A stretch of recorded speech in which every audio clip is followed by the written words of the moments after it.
तो hello guys, आप सबको राम राम है और आपका स्वागत है हमारे चैनल पे। आज हमारे पास आई है वैगनार सुजुकी कंपनी की, जिसमें आज इसका स्टीयरिंग का काम आया है। तो आइए देखते हैं स्टेप बाय स्टेप इसमें कैसे कैसे स्टीयरिंग का जो भी वर्क है कैसे किया जाता है। तो फर्स्ट ऑफ ऑल हमारे मैकेनिक भाई नीचे घुस चुके हैं और वो नीचे से उसको ओपन करने की कोशिश कर रहे हैं। कोशिश नहीं कर रहे हैं। हाँ, वही कर रहे हैं। और साथ ही साथ अभी आपको मैं अंदर से दिखा देता हूँ। इसके ये स्टीयरिंग में प्रॉब्लम है, वाइब्रेशन की प्रॉब्लम है और बैलेंसिंग का प्रॉब्लम है। तो आइए देखते हैं पूरा इसका प्रोसेस कैसे किया जाता है। और ये गाड़ी तो कंडीशन के हिसाब से ठीक ही है, मगर आइए बने रहिए हमारे साथ वीडियो में, हम आपको पूरा स्टेप बाय स्टेप दिखाएंगे। गाइस, जो स्टीयरिंग है गाड़ी का, ये गाड़ी में स्टीयरिंग में आवाज़ आ रही है, साउंड क्रिएट कर रही है। तो इसके लिए इसको प्रॉपर्ली तरीके से इसको ओपन किया जाएगा। पूरा ये स्टीयरिंग पूरा पार्ट है जो है ये पूरा निकाला जाएगा। अभी नीचे हमारे मैकेनिक भाई लगे हुए हैं। तो अभी इसको निकलने के बाद फिर हम आपको दिखाते हैं कि इसमें एग्जैक्टली प्रॉब्लम क्या है, इसमें क्या क्या रिप्लेस होगा। तो बने रहिए हमारे साथ वीडियो में, और भी बहुत सारी जानकारी आपको देंगे। देखिएगा, इस एक स्टीयरिंग को पूरा निकालने के लिए क्या क्या प्रोसेस फॉलो करना पड़ता है। ये हमारे भाई नीचे लगे पड़े हैं, जो इसमें अंदर से इसको जो भी पार्ट है खोलने का वो खोल रहे हैं। अभी आपको बताएंगे कि क्या क्या इसमें पार्ट खोला जा रहा है। और साइड से हमारे दूसरे भाई हैं जो इसमें लगे हुए हैं। बाकी जब भी पूरा स्टीयरिंग बाहर निकल जाएगा फिर हम आपको आगे का दिखाएंगे। अंदर ब्रेकेट आता है, ब्रेकेट से फिटिंग रहता है और अंदर कॉलम खोलने के बाद सिंपल निकल जाएगा। ठीक है, तो ये स्टीयरिंग का ये नकल खोलना पड़ता है पहले, ये भी। तुम भी उनकी जगह रहोगे, तुम भी वही करोगे। बिल्कुल, सबका ड्यूटी अलग अलग है ना।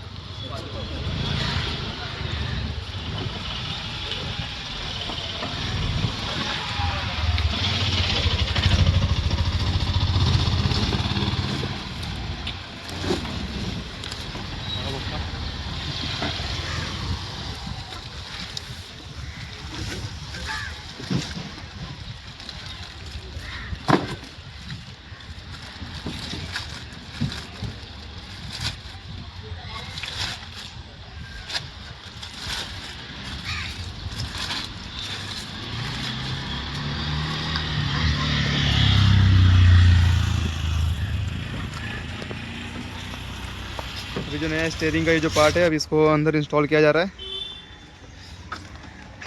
तो मैं आपको अंदर से दिखाने की कोशिश करता हूँ।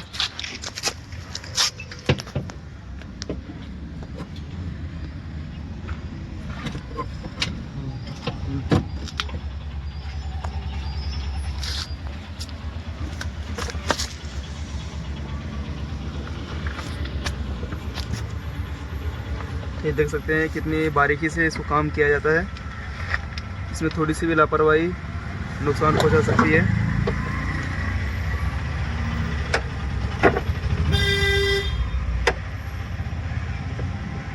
इसके लिए कभी भी आप ये सब काम करेंगे तो पूरा ध्यान से करना है। आपके ऊपर जो सीनियर मैकेनिक है या फिर जो कोई समझदार रहेगा उनके सामने ही ये काम करना है।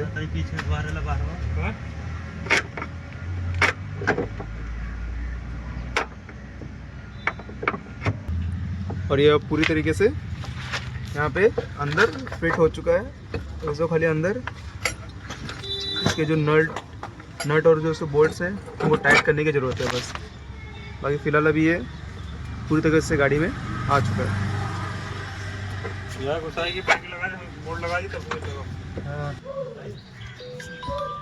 हाँ,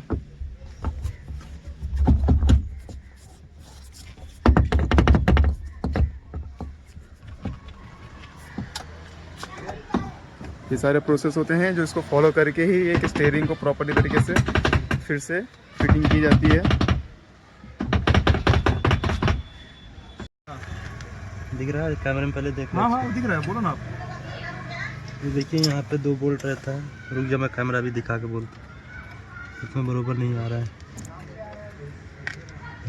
रोक देना, मैं बरोबर कर रहा हूँ। हाँ हाँ, आ रहा है, बोलिए।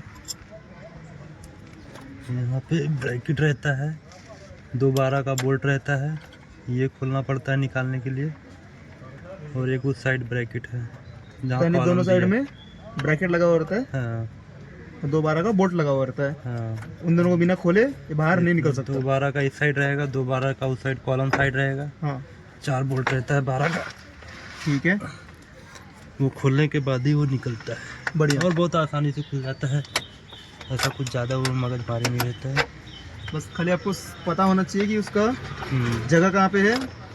12 का रिंग पाना या रिंग फिक्स लगाएंगे तो भी खुल जाता है। मैं भी आपको लगा के दिखा रहा हूँ। ठीक है, चलो चालू कर दिया। चालू कर दिया। आप दिखाओ ना, कैसे दिखाओ, मैं उसको सेट कर लूँगा। ये देख सकते हैं, एक 12 का बोल्ट ये है और एक ये नीचे है, और ये ब्रैकेट रहता है आपकी। और एक इस साइड यहाँ पे कॉलम के पास में ब्रैकेट लगेगा, देख सकते हैं आप। यहाँ पे एक 12 का बोल्ट रहेगा, इधर एक 12 का बोल्ट रहेगा, आराम से इजीली खुल जाता है। अभी हम और आगे दिखाते हैं। दोस्तों देख सकते हैं, कॉलम का जो बोल्ट है बहुत बारीकी से अच्छे से लगाना पड़ा। थोड़ा भी ऊपर नीचे होएगा आपका स्टीयरिंग का भी थ्रेड बेकार कर देता है, और इसका भी बेकार होने का मतलब है पूरा आपको रिप्लेस करना पड़ जाता है, और स्टीयरिंग भी फिर से। ये इस चीज़ पे बहुत ध्यान से देखें, पूरा सेंटर में लेके बीच में गैप रहता है, वहाँ पे मिला के पहले हाथ से एकदम पूरा फ्री लगाएं, फिर उसके बाद पानी से टाइट करें। तो पहले हमें बताइए कि ये जो अभी नया वाला आप लोगों ने डाला है स्टीयरिंग का, तो पुराने वाले में क्या दिक्कत ऐसी आई कि इसको बदली करना पड़ा? इसमें आवाज़ आ रहा है रैक में, और इसका देख रहे हैं बॉल जॉइंट पूरा फ्री हो गया है, और रैक में भी इसमें प्ले है। ऐसा करेंगे तो आपको हाथ में हिसाब मालूम पड़ता है। ठीक है, प्ले है, बॉल जॉइंट में प्ले है, और रैक में भी दिक्कत है, काफ़ी पुराना हो गया और सूख गया होगा ग्रीस, इसकी वजह से पूरा बेकार हो गया है। ठीक है। अभी मैंने रिप्लेस किया है, आप देख सकते हैं पुराने वाले में ऐसा हिल रहा है, और नए वाले को खींचना पड़ रहा है। अच्छा, देख सकते हैं आप, इसकी वजह से यहाँ पे प्ले हो जाता है। अंदर रैक बॉल जॉइंट में, outer ball joint, inner ball joint, तो रैक में भी प्ले है। इसकी वजह से ऐसा चिंकर आवाज़ ज़्यादा आ रहा था। जब प्ले करते थे स्टीयरिंग को तो उसमें आवाज़ ज़्यादा आ रहा था। और कुछ मैकेनिक भाई हमारे हैं जो इसको रिपेयरिंग करने की कोशिश करते हैं, तो क्या वो सही रहता है? रिपेयरिंग होता है बट ज़्यादा दिन चलता नहीं है, मतलब वही नया रिप्लेस करो वो बेटर है। तो एक तरफ से वो पैसे की बर्बादी होती है। हाँ, वो कुछ दिन चलता है। कराओगे आप 2 महीने 4 महीने, फिर में आवाज़ आने लगेगा, हाँ, फिर आपको डबल खर्चा। इससे अच्छा एक बार में नया डाल दो, वो बेटर है। तो ज़्यादा करके ये सब में नया ही बदली की जाए तो बढ़िया रहेगा, बेहतर रहेगा। तो ज़्यादा करके गाइस, तो जैसा हमारे उस्ताद ने बताया तो उसके हिसाब से आपको चलना पड़ेगा। ये रिप्लेस करना ही बेहतर रहता है, क्योंकि रिपेयरिंग सामान रहेगा एनजीटी का, वो सबसे बेस्ट रहता है। कंपनियां तो काफ़ी है, राना है, एनजीटी का जो है माल वो सबसे बेस्ट है। ठीक है। तो ज़्यादा करके जो ओरिजिनल कंपनीज के पार्ट्स होते हैं, जेन्युइन पार्ट्स होते हैं, वही लगाएं तो और बेहतर होगा आपकी गाड़ी के लिए। यहाँ पे 17 का बोल्ट रहता है, नट रहता है, ये लगा देते हैं। नीचे क्वार्टर पिन लगता है, नीचे क्वार्टर पिन लगता है, और 17 का बोल्ट लगता है, नट लगता है। ठीक है। स्टीयरिंग खोलने के लिए यहाँ से दोनों साइड 17 का नट, नीचे 4 बोल्ट 12 का, और अंदर एक कॉलम में 12 का बोल्ट। इतना खोलेंगे आराम से इजीली ओल्ड वैगनर का स्टीयरिंग बाहर आ जाएगा। बड़ी ठीक है। तो ठीक है गाइस, अभी इसको पूरा फिटिंग होने देते हैं, और फिटिंग होने के बाद आपको इसका एक ट्रायल लेके फिर आपको बताते हैं कि इसमें भी क्या परफॉर्मेंस पहले थी और अभी क्या परफॉर्मेंस आ रही है। तो बने रहिए हमारे साथ। तो अभी गाड़ी का स्टीयरिंग का जो काम था वो पूरा कर लिया गया है। अब गाड़ी का जो अलाइनमेंट है अब उसको सेट किया जाएगा, और गाड़ी को भी चला के टेस्ट किया जाएगा कि कहीं और कुछ उसमें काम बचा है कि अभी कुछ करना बाकी है। तो बने रहिए वीडियो में हमारे साथ। जो हमारे पास ये वैगनर आई थी, अब इसका जो स्टीयरिंग का जो काम था वो पूरी तरीके से हो चुका है। इसका अलाइनमेंट जो है वो भी सारा सेट कर दिया गया है, और प्लस फिर से इसको एक बार ट्रायल लेके इसको वापस लेकर आए थे, और अब ये गाड़ी पूरी तरीके से फिर से रोड पे दौड़ने के लिए तैयार है। तो बने रहिए हमारे साथ गाइस, ऐसे ही इन्फॉर्मेटिव वीडियोस के लिए जिसमें आपको डिटेल में सारी चीज़ें बताई जाएंगी। और आपके हिसाब से अगर कोई भी हमारे वीडियो में सजेशन लगता है आपके हिसाब से, तो प्लीज़ हमें बताइए, और लाइक या फिर कमेंट हमें ज़रूर करें, ताकि हम उस चीज़ों को सुधारें और आगे चल के उसको इम्प्रूवमेंट करें। Thank you so much guys for हमारे साथ बने रहने के लिए।